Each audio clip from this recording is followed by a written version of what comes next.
প্ৰথমতে মই ডিমাকুছী আমাৰ বঙালী ফেডাৰেশ্যন ছাত্ৰ সন্থাৰ ধন্যবাদ জ্ঞাপন কৰিছোঁ যে বিগত বছৰৰ দৰে প্ৰত্যেক বছৰে তেখেতসকলে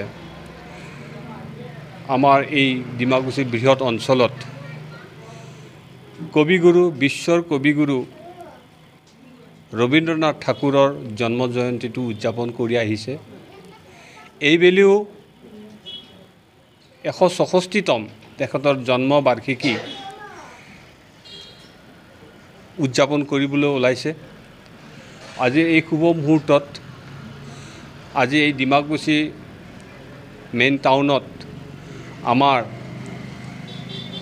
ৰবীন্দ্ৰনাথ ঠাকুৰৰ এটি অস্থায়ী কাৰ্যালয় উদ্বোধন কৰা হৈছে। ইয়াত আমি সমবেত হৈছোঁ। অকল এই ৰবীন্দ্ৰ ঠাকুৰ অকল যে বঙালী সম্প্ৰদায়ৰ মানুহ সেই কথাটো ইয়াতে পৰিলক্ষিত হোৱা নাই। ইয়াতে আমাৰ বড়ো জনজাতিসকলেও বড়োসকলেও অসমীয়াসকলেও বিভিন্ন সম্প্ৰদায়ৰ ব্যক্তিসকলে সঁহাৰি জনাইছে। যিহেতু তেখেত বিশ্বৰ কবি আৰু লগতে তেখেত এজন এনেকুৱা ব্যক্তি যিজন ব্যক্তিৰ পৰামৰ্শৰ জৰিয়তে আজি ভাৰতবৰ্ষও স্বাধীন হৈছে। তেখেতৰ পৰামৰ্শ মহামানৱ মহাত্মা গান্ধীও তেখেতৰ পৰাই লৈছিল আৰু সেই মানুহজনৰ যিটো ৰাষ্ট্ৰীয় সংগীত এই ৰাষ্ট্ৰীয় সংগীতৰ জৰিয়তে গোটেই ভাৰতবৰ্ষখনকে তেখেতে একত্ৰিত কৰি ৰাখিছে। বিভিন্ন সম্প্ৰদায়ৰ বিভিন্ন জনগোষ্ঠী অনৈক্যৰ মাজতো ভাৰতবৰ্ষৰ একতাৰ সৃষ্টি কৰিছে। ভাৰতবৰ্ষ এখন এনেকুৱা দেশ যিখন দেশ অতুলনীয়। ইয়াতে বিভিন্ন সম্প্ৰদায় বিভিন্ন জাতি বিভিন্ন ধৰ্মৰ ব্যক্তিসকলে বসবাস কৰিছে আৰু এই বিভিন্ন ধৰ্মৰ ব্যক্তিসকলে সম্প্ৰদায়ৰ ব্যক্তিসকলে বিগত আজি 164 বছৰ ধৰি তেখেতৰ জন্ম উৎসৱটি পালন কৰি আহিছে। আমাৰ ডিমাকুছী অঞ্চলতো BTR বাঙালী ফেডাৰেশ্যন ডিমাকুছী আঞ্চলিক কমিটিয়ে যি আদৰ্শেৰে আজি এই অঞ্চলটোত আমাৰ ডিমাকুছী অঞ্চলটোত বিভিন্ন সম্প্ৰদায়ৰ ব্যক্তিসকল বসবাস কৰা জেগাত একতাৰ এনাজৰী সৃষ্টি কৰি তেখেতৰ জন্ম জয়ন্তীটো উদযাপন কৰিবলৈ আহিছে। তাৰ বাবে তেখেতসকলক উদ্যোক্তাসকলক অশেষ ধন্যবাদ জ্ঞাপন কৰিছোঁ। লগতে আমাৰ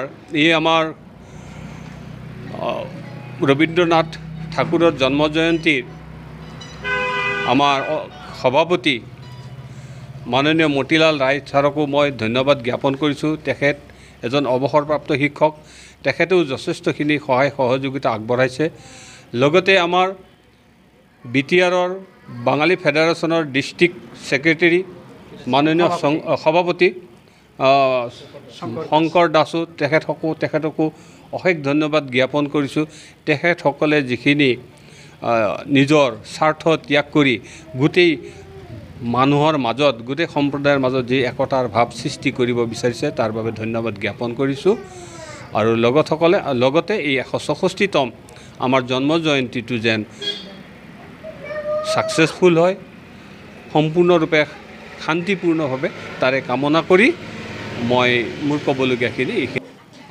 সদু BTR বাঙালী যুৱ ছাত্ৰ ফেডাৰেশ্যন ডিমাকুছী আঞ্চলিকৰ সৌজন্য 164তম বিশ্বকবি ৰবীন্দ্ৰনাথ ঠাকুৰৰ আমি জন্ম জয়ন্তী পালন কৰিবলৈ লৈছোঁ।